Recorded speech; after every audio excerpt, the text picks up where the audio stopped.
समुद्र का रहस्य।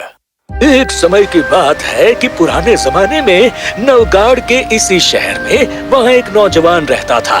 तुम्हारी तरह ही वो भी एक लड़का था। उसका नाम क्या था?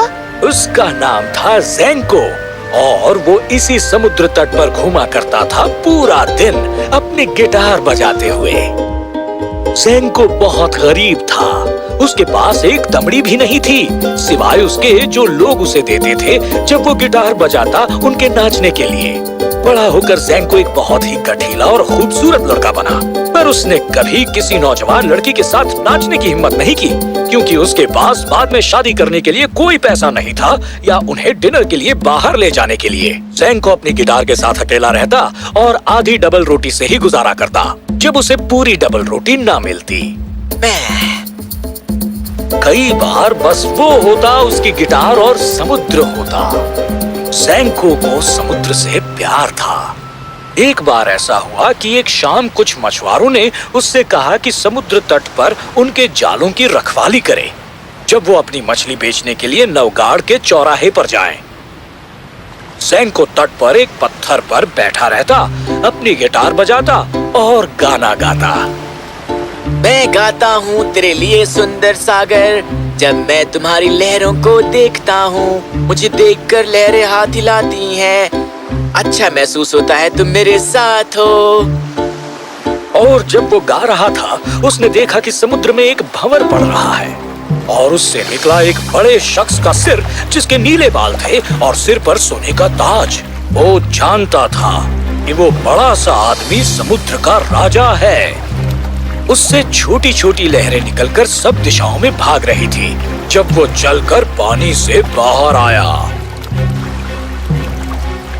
नवगाड़ के ज़ेंको, तुमने बहुत दिनों तक समुद्र के तट पर गिटार बजाई और गाया है। मेरी बेटियां तुमसे बहुत प्यार करती हैं और इससे मुझे भी बहुत खुशी है।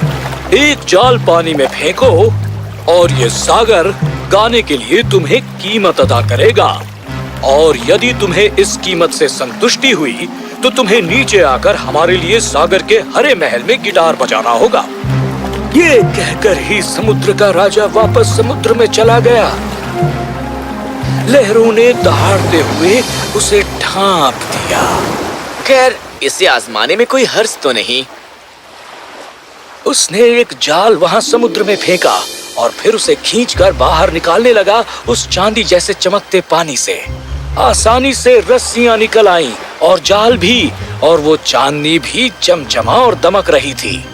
जाल में तो कुछ भी नहीं था, और जैसे ही अंतिम जाल तट पर आ रहा था, उसने देखी एक चीज जो चौरस और काली थी।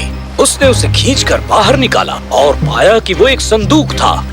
उसने वो संदूक खोला और वो भरा था बेशकीमती पत्थरों से, हरे, लाल, सुनहरे, जो चांद की चांदनी में दमक रहे थे। उसने बस संदूक लिया और उसे सुरक्षित स्थान पर रख दिया।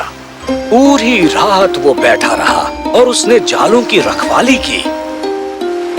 सुबह मछुआरे आए और उसे पूरी डबल रोटी दी अपनी जालों की रखवाली के एवज में। अब एक गरीब इंसान के रूप में ये मेरा अंतिम भोजन है।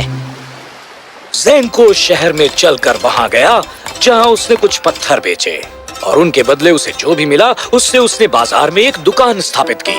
छोटी छोटी चीजों से बड़ी बड़ी चीजें हुई और वो जल्दी ही नवगाड़ में सबसे अमीर व्यापारी बन गया। और अब शहर में हर लड़की ज़ेंको की तरफ प्यार से देखती। और अपनी खुशकिस्मती के बावजूद ज़ेंको नहीं बदला। बालकाव समुद्र के लिए उसका प्रेम अपरिवर्तित रहा।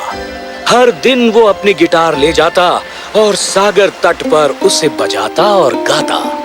इस सारे नवगाड़ में समुद्र की तरह खूबसूरत कोई भी लड़की नहीं है। उसने अपनी जेब से एक खूबसूरत हार निकाला और समुद्र में फेंक दिया। ये उस सागर के लिए एक छोटा सा तोहफा था जिससे वो इतना प्रेम करता था। एक दिन जब वो कैस्पियन सागर पर एक जहाज में जा रहा था तो वहां अचानक एक तूफान आया। ऐसा लगता है अब हम नहीं बचेंगे। नाविक जो कुछ भी उन्हें मिला उसे पकड़ रहे थे और थर थर कांप रहे थे। हालांकि ज़ेंको शांत था।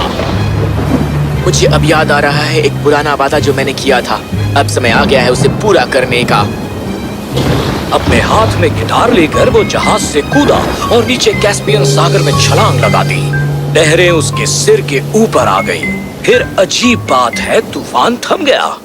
जहाज सहज ही चलता गया और अंत में अपनी मंजिल पर आ गया। सुरक्षित बंदरगाह में रुका। और ज़ेंको को क्या हुआ? ज़ेंको पानी में नीचे और नीचे और नीचे चला गया। अंत में वो समुद्र के तल पर आ पहुंचता है और वहां समुद्र के तल पर एक महल था जो गुलाबी लकड़ी से बना था। ज़ेंको महल के फाटक से दाखिल हुआ।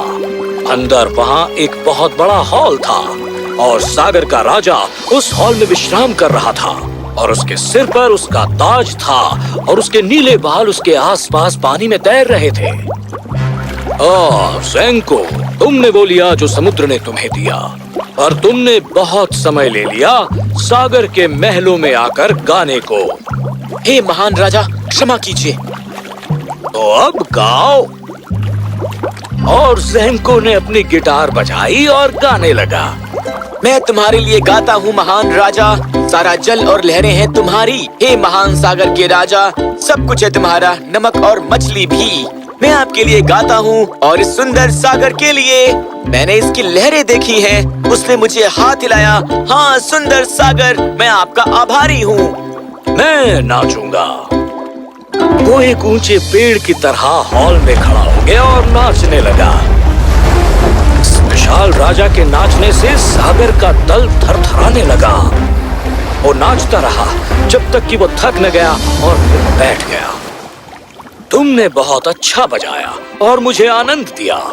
मेरी 3 बेटियां हैं और तुम उनमें से एक को चुनोगे और उससे विवाह करोगे और सागर के राजकुमार बनोगे। मैं पूरे आदर से कहना चाहूँगा, मेरे ख्याल से कोई ऐसी स्त्री नहीं है जिससे मैं प्यार कर सकूं उस प्यार से ज्यादा जो मैं सागर से करता हूँ। राजा ने ताली बजाई और फिर वहां अंदर आई सागर के राजा की 3 बेटियां जो बहुत ही सुंदर और प्यारी थीं। पर ज़ेंको सबसे छोटी वाली को देखकर मुग्ध हो गया। वो मेरे सागर की ही तरह बहुत सुंदर है। उसने उसकी तरफ ऐसी आंखों से देखा जो उन सितारों की तरह चमक रही थी जिनका अक्स सागर पर पड़ता है। उसके बाल काले थे, रात के समुद्र की तरह। सागर के राजा ने अपनी सबसे छोटी बेटी का हाथ ज़ेंको के हाथ में दिया और उन्होंने एक दूसरे को चुंबन किया।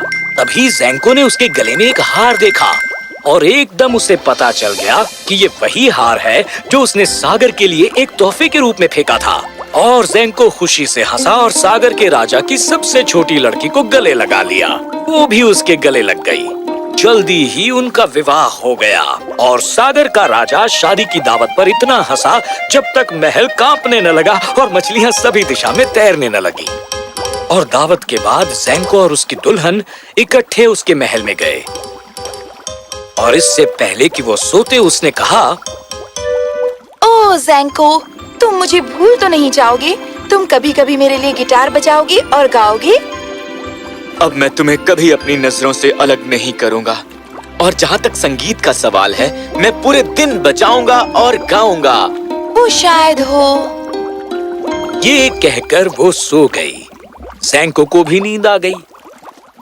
बीच रात ज़ेंको ने बिस्तर पर करवट ली और उसने अपने बाएं पांव से राजकुमारी को छुआ और वो जनवरी के बर्फ की तरह ठंडी थी। और सर्दी की उस छुअन से वो जाग गया और देखा कि वो नवगाड़ के सागर के किनारे आसमान के नीचे लेटा था। दादाजी, उसके बाद उसके साथ क्या हुआ? बहुत सी कहानियां हैं। कुछ कहते हैं कि वो शहर में गया और एक व्यापारी बन गया, पर मेरा मानना था कि उसने अपनी गिटार ली और सागर के बीचों बीच तैर कर गया, पानी में गोता लगाने अपनी राजकुमारी को ढूंढते हुए।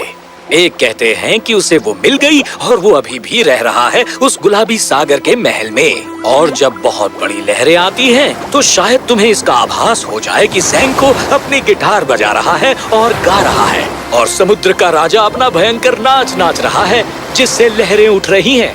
तुम्हारे ख्याल से क्या हुआ होगा? वो अपनी राजकुमारी के पास वापस चला गया होगा। ओह अच्छा, पर ऐसा क्यों? क्योंकि उसका एक खुशनुमा अंत है, और जैसा आप कहते हैं कि हर कहानी का एक खुशनुमा अंत होना चाहिए। और याद रखो, यदि ये खुशनुमा नहीं है तो ये अंत नहीं है।